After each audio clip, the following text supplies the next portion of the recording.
اس وقت مجھے اپنے والد مرحوم کی باتیں یاد آئیں۔ ایک بار انہوں نے کہا تھا، میرے بیٹے کی آنکھوں میں قدرتی چمک ہے، فرشتوں کا نور ہے، یہ اپنے مخاطب کا دل موہ لیا کرے گا۔ والد مرحوم کی محبت آمیز اور چچی کی نفرت انگیز خیالات میرے کچے دماغ میں گڈمٹ ہونے لگی۔ میں اپنی جگہ سے اٹھ کر دوسرے کمرے میں آیا اور آئینے کے سامنے کھڑا ہو گیا اور اپنی آنکھوں کو دیکھنے لگا۔ مجھے اپنی آنکھیں بہت اچھی اور بہت ہی پرکشش نظر آئیں۔ آئینے کے سامنے عورت ہو یا مرد، سبھی خوش فہمی میں مبتلا ہو جاتے ہیں۔ میں یہ سمجھنے سے قاصر تھا کہ میری آنکھوں میں نیکی اور محبت کی چمک ہے یا بدی اور نفرت کی چنگاریاں۔ حقیقت چاہے جو بھی ہو، ویسے یہ سوچ کر خوشی ہو رہی تھی کہ چچی میری آنکھوں سے ڈرتی ہیں۔ وہ مجھ سے بڑی تھی، مجھے گالیاں دیتی تو میں گالیاں نہیں دیتی، وہ مجھے مارتی تو میں پلٹ کر ان پر ہاتھ نہیں اٹھا سکتا تھا، مگر قدرتی طور پر مجھے ایک ایسا ہتھیار مل گیا تھا کہ جس سے میں انہیں ڈرا سکتا تھا۔ میرے دماغ میں جو بات آئی میں اس پر عمل کرنے لگا۔ اب اکثر یوں ہونے لگا کہ جب بھی چچی سے سامنا ہوتا تو میں انہیں تیز چپتی ہوئی نظروں سے دیکھنا شروع کر دیتا۔ وہ دہشت زدہ سی ہو کر مجھے گالیاں دینے لگتی، کبھی میری اچھی طرح سے پٹائی کر دیتی۔ ایسے وقت میں نے یہی دیکھا کہ وہ میری آنکھوں میں نہیں دیکھتی تھی، مجھے گالیاں دیتے وقت مجھ سے نظریں چرا لیا کرتی تھی۔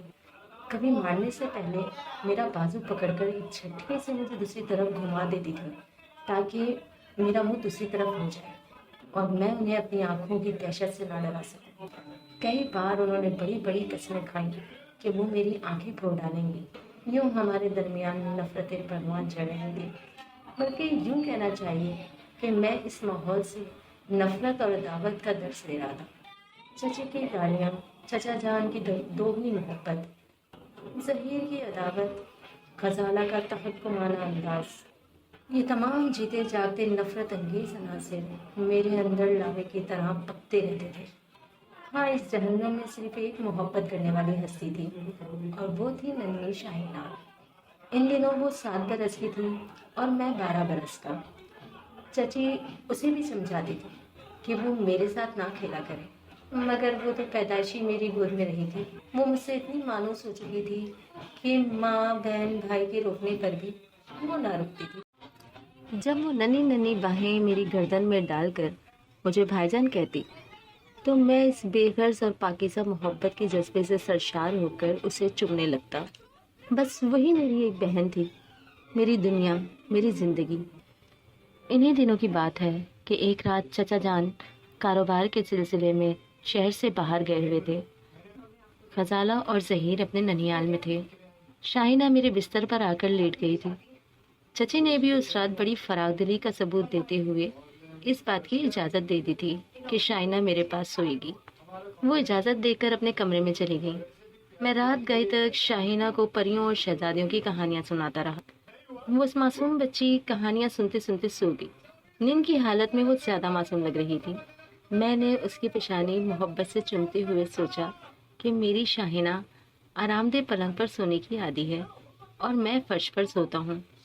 وہ محض اس لیے آرام سے سو گئی تھی کہ وہ ایک بھائی کا بستر تھا، لیکن میرا دل چاہتا تھا کہ میری بہن شاہینہ پھولوں کی سیج پر سوئے۔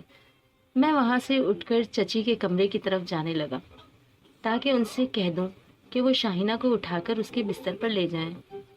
چچی کی خوابگاہ کا دروازہ اور کھڑکیاں بند تھیں۔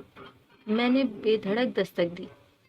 چند لمحوں تک خاموشی رہی، پھر چچی کی آواز سنائی دی، کون ہے؟ فرحات، کیا تم ہو؟ جی ہاں، شاہینہ سو گئی ہے، اسے اٹھا کر لے جائیے۔ اسے سونے دو، میں بعد میں آ کر اسے لے جاؤں گی۔ تم میری نیند خراب نہ کرو۔ چچی آپ نیند میں رہیں گی اور وہ بیچاری فرش پر پڑی رہے گی۔ گدھا کہیں کا۔ ان کی غصے بھری آواز آئی۔ جب دیکھو بحث کرنے پر تل جاتا ہے۔ جا، بھاگ جا یہاں سے، نہیں تو جوتے لگاؤں گی۔ میں کچھ ضرورت سے زیادہ ہی ضدی ہوں۔ میں وہیں کھڑا رہا اور دروازے کو غور سے گھورتا رہا۔ اگر وہ دروازہ کھلا ہوتا تو میں خود ہی شاہینہ کو اٹھا کر لے جاتا اور چچی کے پاس سلا دیتا، مگر چچی ایسی بدمزاج تھیں کہ اٹھ کر دروازہ تک نہیں کھول رہی تھیں۔ نہ جانے میں کتنی دیر تک اس دروازے کو گھورتا رہا۔ پھر مجھے دروازے کے پیچھے سے دھیمی دھیمی سی آواز سنائی دی۔ وہ کسی مرد کی آواز تھی۔